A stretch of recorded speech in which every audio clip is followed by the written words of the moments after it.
This evening on Nationwide, a lifetime of collecting. We meet the man who has what's perhaps the largest aircraft collection in the world, model aircraft that is, and we revisit a Carlo collector who recently sold his lifetime's collection of items at an auction in Cavan.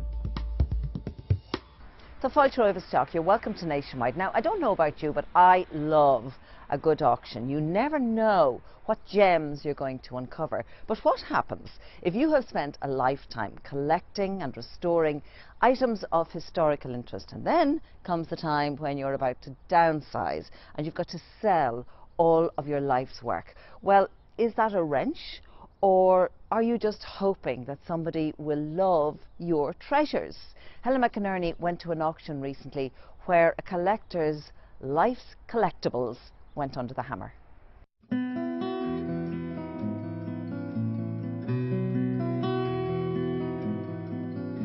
Five years ago, we visited Jimmy and Frankie Quinlan in County Carlow.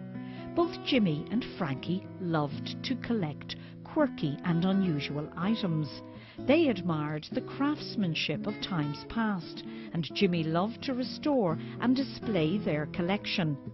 His wife Frankie shared his passion for collectibles. Eventually the collection became so large they had to buy this small cottage next door, purely to house their collection. Jimmy was born in the 1930s and grew up at a time of economic depression in Ireland. As a teenager, he went to work in a local big house, and it was here that he saw many unusual household items that fascinated him. It was probably seeing a lot of the things that we couldn't afford at the time. You know, there was all sorts of things in the houses there. You know, there was central heating, for instance, and which I threw in umpteen barrelfuls of coal and firewood to keep them going in the winter time. And when the occupants of the big house were decluttering, Jimmy saw his opportunity to acquire some very interesting items. The bits and pieces that they were throwing out, I brought a lot of them home. For instance, all the electrical fittings, I have hundreds of them. Now, there were lovely brass switches and holders and so on, and they were taking them out when the rural electrification came in the 50s. They were taking these out because they had been used with generators, with engines to drive the power, or maybe a water wheel. And when they went on to the mains then, they reckoned they were a bit dangerous on AC. So we took out all the nice brass switches and put in bakelite ones. Among Jimmy's collectibles were a number of very early radios, which he restored to working order.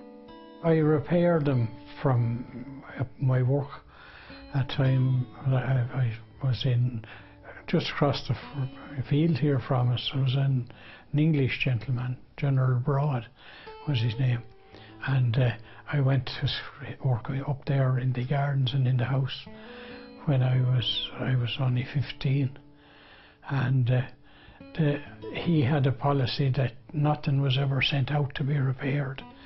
It had to be repaired on the premises, and that's where I picked it up. He'd stand over you with a book and a pen, and you had to follow the instructions, and that was it, you know.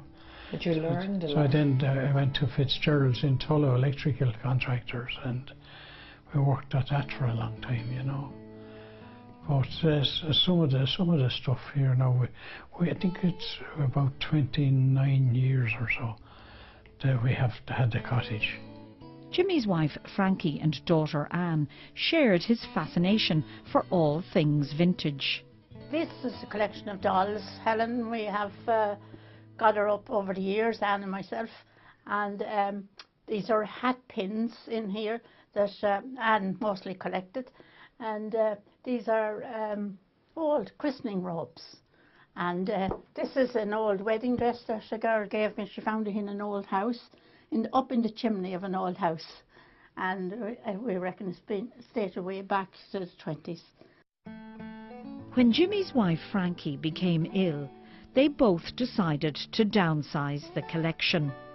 And when Frankie sadly passed away before Christmas, Jimmy had the difficult task of gathering up their collection for auction.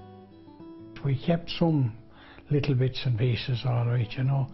But the sale was in 2 sections, and the first one, I think, must have had 300 or more items on it, and then it's postponed until April or March or April.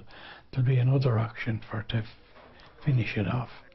And as you were packing up and I suppose getting the items together to sell, was that difficult? It was. Yeah, we had. So it was difficult to make that decision because they were items that you were that you loved so, very much so. Yeah. Yeah, many happy memories.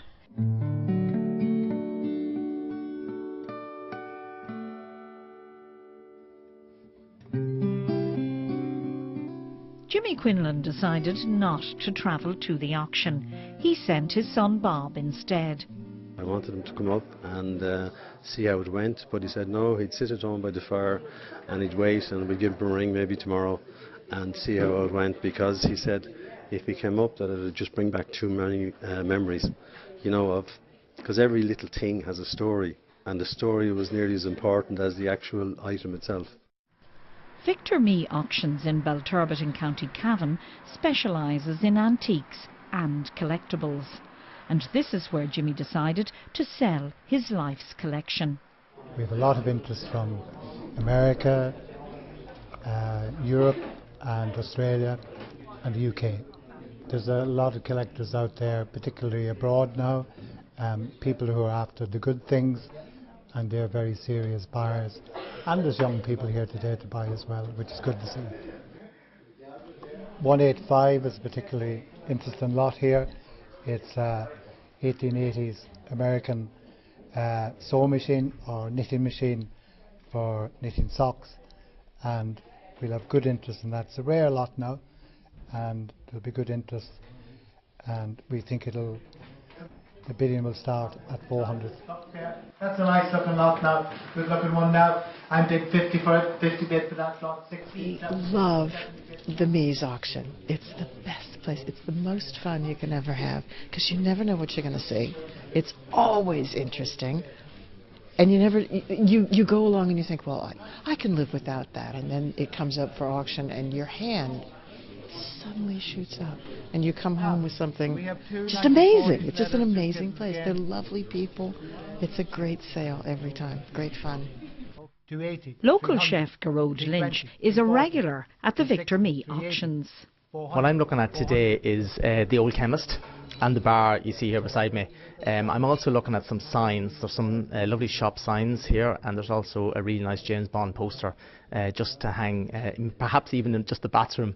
Every auction you have something different to go for. There's always something that interests you. This time round it's the signs. At 150 bid now, all done now at 150. 617. Okay. Kerry native Liam O'Haneen was familiar with the Cottage Collection. Based outside Frankfurt in Germany, Liam has one of the biggest collections of vintage radio and television equipment in Europe. Liam, you're interested in this piece. Yes. What is it about it that you like?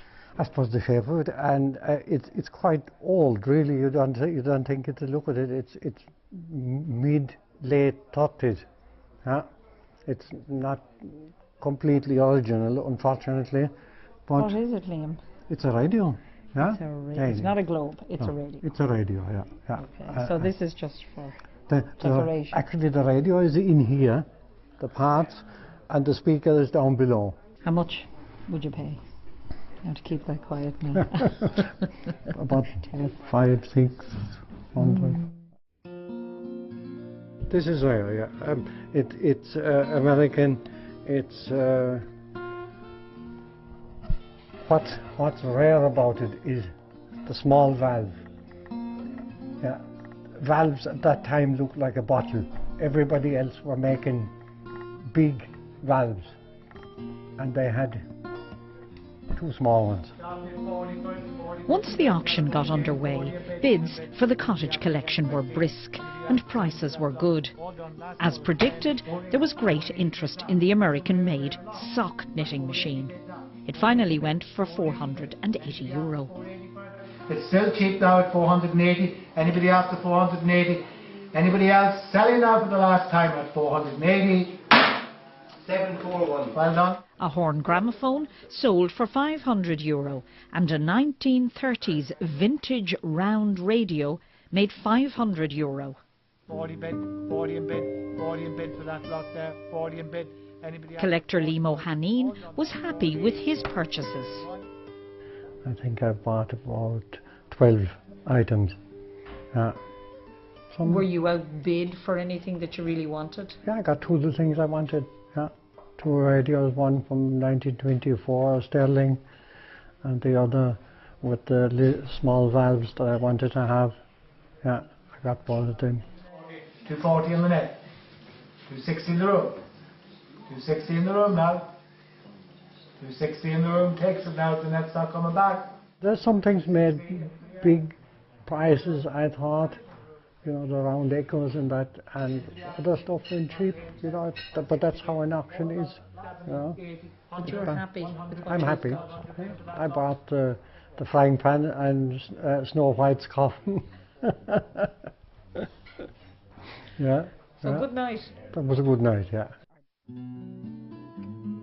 What about the globe?